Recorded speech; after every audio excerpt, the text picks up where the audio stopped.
good day mga kalapatids. So ngayong hapon, ngayon yung loading ng aming first lap ng Southern Race mga kalapatids. So ito na yung tunay na laban mga kalapatids, first lap and then third lap ng Grand Pooling. So hindi ko alam kung ano pa yung may lap ngayon kasi ang sinalihan lang natin talaga is Grand Pooling. So hindi nga ganun kabilis sa ibon natin kaya hindi tayo sumasali sa mga 3 laps, 2 laps, hindi mga 4 laps na yan. So talagang ang target ko dito is yung malayuan o madaming lap. Katulad nito sa Grand Pooling is 8 laps and then hanggang Tacloban. So sana umabot ng Tacloban yung mga ibon natin and then syempre hanggang MacArthur kasi yung ibon natin mga naka banded ng MacArthur mga kalapatid. So ayun, based sa kondisyon nila mga kalapatids, kung tatanungin nyo ako katulad ng mga sinabi ko nung nakaraang vlog natin, so talagang naglusaw sila ng sobra. Kaya nangamba ako nung last training talaga. Sobrang pag-aalala ko nung last training dahil nung bitaw nung nakaraang last training nag-smash pa. Kaya hindi napakawalan ng maaga. So inabot na nga ng alas 9 mahigit mga kalapatids. So nangamba ako doon dahil may tama nga ibon natin tapos mag-smash pang ganon. So talagang nakapag-isip. Pero ganun pa mga kalapatids, nagawa natin proseso ng maganda sa ibon. Talagang ang ganda na naging recovery nila mga kalapatids. Lalo na rin mga kalapatids, yung isa nating ibon na unang tinamaan na talagang bumaliling, talagang yung ulo niya umiikot mga kalapatids. Pero ngayon mga kalapatids, kung makikita nyo sa personal, pero papakita natin ngayon to.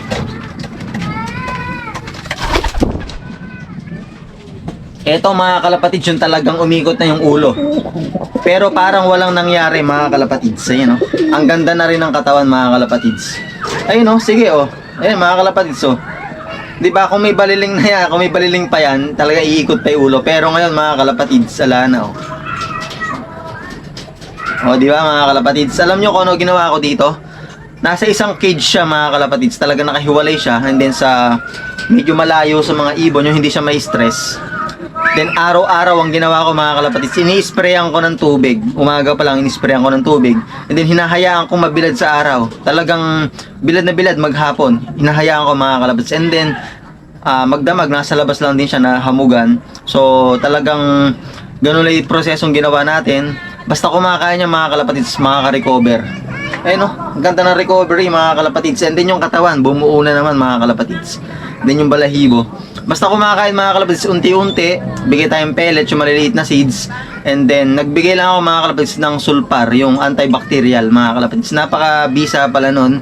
And then, syempre nagpapasok din tayo dyan ng probiotics yung ginagawa natin. Then yung ginawa natin na antibiotics na herbal. So binibigay din natin yung mga kalapatids din.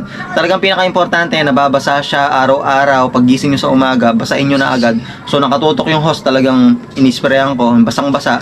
Then matutuyo na lang siya sa bilad ng araw talaga. So hindi naman mamamatay mga kalapatids kahit bilad na bilad sa araw.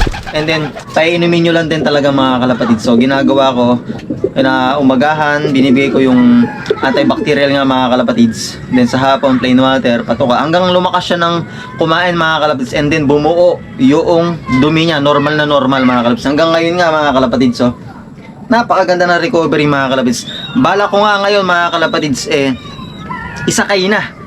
So napag-isipan ko ang layo ng agwat dahil ilang training yung hindi niya nasakyan o naliparan na training. Talagang sabi ko baka mahirapan lang din, tapos may stress, so bumalik yung pero hindi ko masasabi mga kalapatids kung babalik o hindi. Pero sa ngayon wala na talaga mga kalapatids. Ang lakas na rin mga kalapatids rumonda. Ang lakas rumonda. At isa pa sa pinakamaganda mga kalapatids, ang lakas niyang kumain. Talaga nakikipagbardagulan siya dito sa barakong isa natin mga kalapatids. Pero sabi ko hindi ko muna ikakarga. Talagang bala ko talaga pinag-isipan ko mabuti.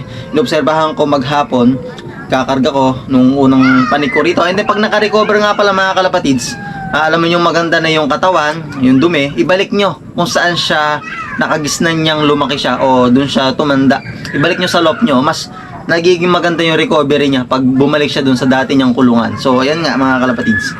So ayan, hindi ko na siya ikakarga.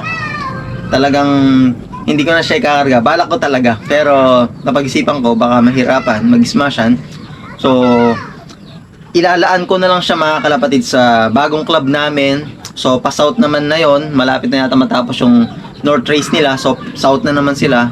So at least doon magkaka-training siya, and then ma-recover pa nating mabuti. Actually recover na siya. So doon na lang natin siya ikakarga mga kalapatid, itong isa natin na to. So maganda rin yung guaranteed doon, alam ko 600k. So ayan, di na natin siya isasama mga kalapatids. Nandiyan ka na. So kunin na natin yung mga ibon natin na naka-recover din sa paglulusaw. So ganun lang din ginawa ko mga kalapatids. Yung Sulpar, not sponsored. Napakaganda, antibacterial mga kalapatids. Talagang ginawa ko na doon is maga at hapon. Basta kumakain yung ibon, and then sinabayan ko mga kalapatids, talagang sinabayan ko ng ideal pills, umaga, tanghali, hapon. Binibigay natin mga kalapatids. Ang ganda na nag-recovery hanggang ngayon. So sana lang mga kalapatids, hindi na ulit mangyari yung ganung paglulusaw. Talaga nakakabahala, lalo na nasa lap na tayo. So ganun pa man, first lap ng South Derby Race, and then second lap ng third lap ng Grand Pooling mga kalapatids. So susubukan ko sila mga kalapatids ng ideal pills, kasi dito sila nahiyang uli, katulad ng ginawa ko kay Salpok nun. Talagang Salpok din nun hindi na talaga kumain, ayaw lumipad, hindi nagtutunaw. So ideal pills, napakabuti sa mga ibon. Kaya mga kalapatids, ito yung mga nag-alala tayo nung last training, talagang naglusaw sila Ganda na rin ng katawan, ganda ng hipo. So sana tuloy-tuloy mga kalapatids.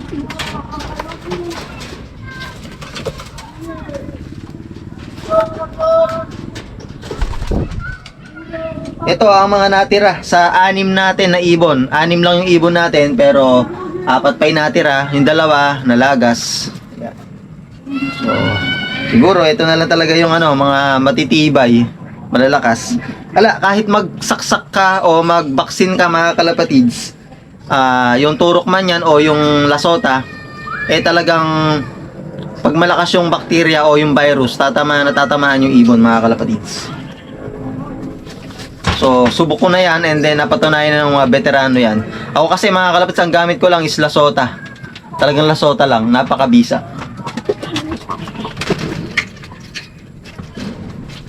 Dalawa pa yung magkapatid dito mga kalapatids. Actually, yung isang blue bar white flight natin, kapatid to, yung nagkabaliling natin.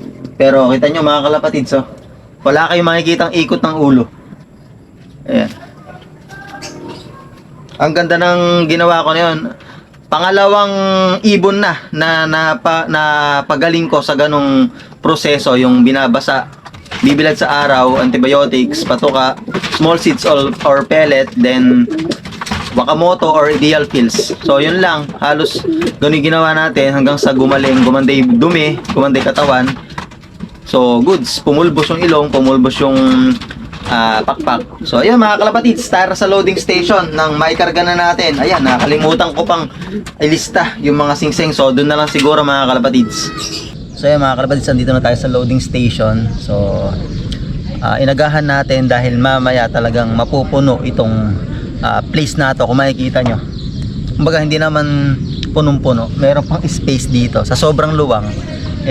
Yung kalahati talagang mapupuno ng mga motor, sasakyan, mga single, so mga 4 wheels. So inagahan natin, din maraming tao, gagabihin tayo. So ngayon kumuha na tayo ng form doon, nang maisulat na natin yung ating ID number. Yun.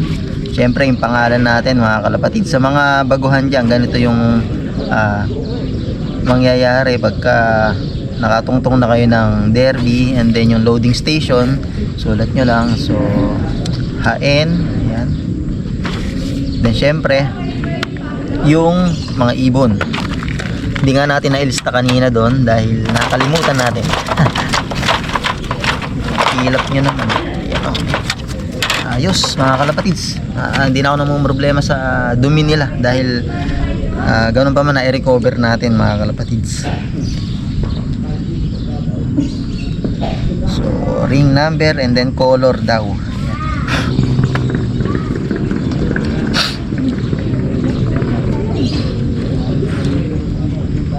CL. 700.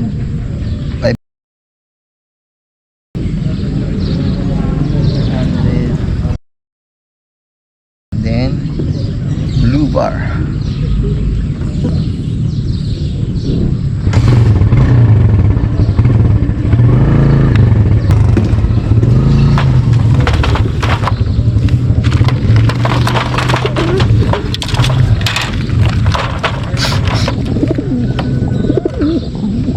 $700. Halos magkakasunod lang naman to.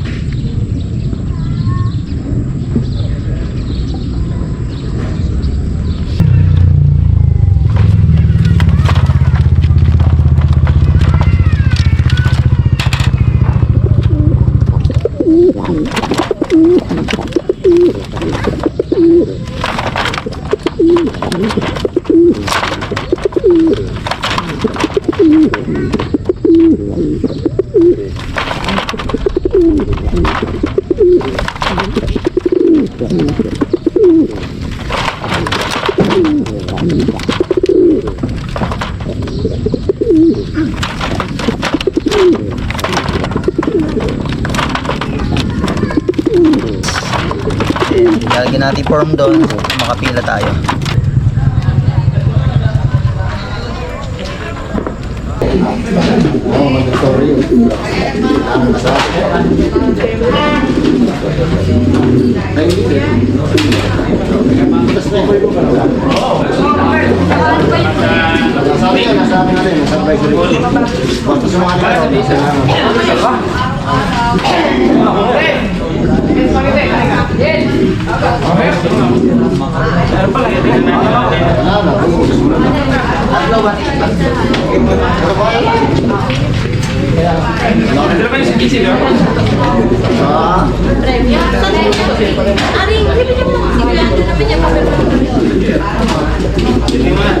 Doble po yan lahat.